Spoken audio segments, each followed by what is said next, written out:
தமிழகத்தில் மாற்று சக்தி ஒன்று உருவாகும் போது அதுக்கு ஆதரவு அளிக்க வேண்டிய பலர் 1-2 சீட்டுக்கு ஆசைப்பட்டு பெரிய கட்சிகளோட போய் சேர்ந்துகிட்டு இருந்த நேரத்தில் வெற்றி தோல்வி பற்றியெல்லாம் கவலைப்படாம மாற்றம் தேவைன்னு நினைச்ச தலைவர் விஜயகாந்த் அப்படின்னு விடுதலை சிறுத்தைகள் கட்சி தலைவர் திருமாவளவன் சொல்றாரு.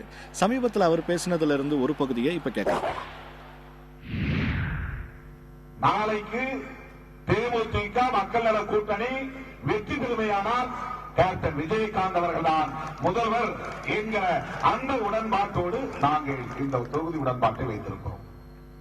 ஏன் இதை நான் சொல்லுகிறேன் என்றால், திமுக அதிமுக இரண்டு கட்சிகளுமே மீண்டும் ஆட்சிக்கு வரக்கூடாது என்று பேசுகிறவர்கள் மாற்று சக்தியாய் மக்கள் நல கூட்டணி வளர்ந்து வருகிற போது இந்த மக்கள் நல கூட்டணியோடு இணைந்து இதை வலிமைப்படுத்த வேண்டியவர்கள் எல்லாம் ஏதோ தப்பித்தால் போதும், பிழைத்தால் போதும், 2 or 3 கிடைத்தால் போதும், அதில் 1 or 2 வெற்றி பெற்றால் போதும் என்று சிந்திக்கிறார்கள் என்கிற போது வெற்றி தோல்வியை பற்றி கவலைப்படாமல் உண்மையிலேயே திமுகவையும் அதிமுகவையும் தமிழக அரசியல் களத்தில் இருந்து அப்புறப்படுத்துவதுதான் என்னுடைய முதல் நோக்கம், அதற்காக நான் எதையும் செய்வேன் என்று பேசினாரே கேப்டன் விஜயகாந்த் அவர்கள்.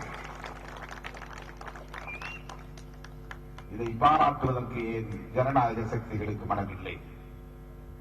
எப்படி நீங்கள் ஒரு காலத்தில் விஜயகாந்த் அவர்கள் நீங்கள் விமர்சிக்கவில்லையா? இப்போது எப்படி அவரை நீங்கள் ஏற்றுக்கொண்டீர்கள்? இது கேள்வி. தமிழ்நாட்டில் அரசியல் மாற்றத்தை ஏற்படுத்திய பெருமை 1967 பேரறிஞர் அண்ணாவுக்கு சேரும். பேரறிஞர் அண்ணா ஒரு சீரிய சிந்தனையாளர், மாபெரும் சாணக்கிய சிந்தனையாளர், எழுத்தாளர், பேச்சாளர். அவருக்கு நிகர் அவர்தான். அப்பேற்பட்ட பேரறிஞர் அண்ணா அவர்களே இந்த தகுதி எதுவுமே இல்லாமல் பெரும் புகழோடு மக்கள் செல்வாக்கோடு இருந்த எம்ஜிஆர் அவர்களை, தம்பி நீங்கள் இந்த கட்சிக்கு 30 லட்சம் நன்கொடை தர வேண்டாம், உன் முகத்தை காட்டு, 30 லட்சம் வாக்குகள் வந்து விடும் என்று சொன்னார். எம்ஜிஆர் அன்றைக்கு அண்ணாவை போல அறிஞர் என்று அழைக்கப்பட்டவர் அல்ல, பேரறிஞர் என்று அழைக்கப்பட்டவர் அல்ல, பெரிய எழுத்தாளர் அல்ல, பேச்சாளர் அல்ல, கவிஞர் அல்ல, சீரிய சிந்தனையாளர் அல்ல. ஆனால் அடித்தட்டு மக்களின் செல்வாக்கை பெற்ற ஒரு மாபெரும் புகழ்மிக்க ஒரு நடிகராக விளங்கினார். அது ஒரு கரிஷ்மா, மக்களை ஈர்க்கக்கூடிய ஒரு ஆற்றல் அவரிடத்தில் இருந்தது. அந்த மக்கள் செல்வாக்குள்ள எம்ஜிஆர் அவர்களை தன்னுடைய அரசியல் பகைவரை வீழ்த்துவதற்காக பேரறிஞர் அண்ணா பயன்படுத்திக் கொண்டார்.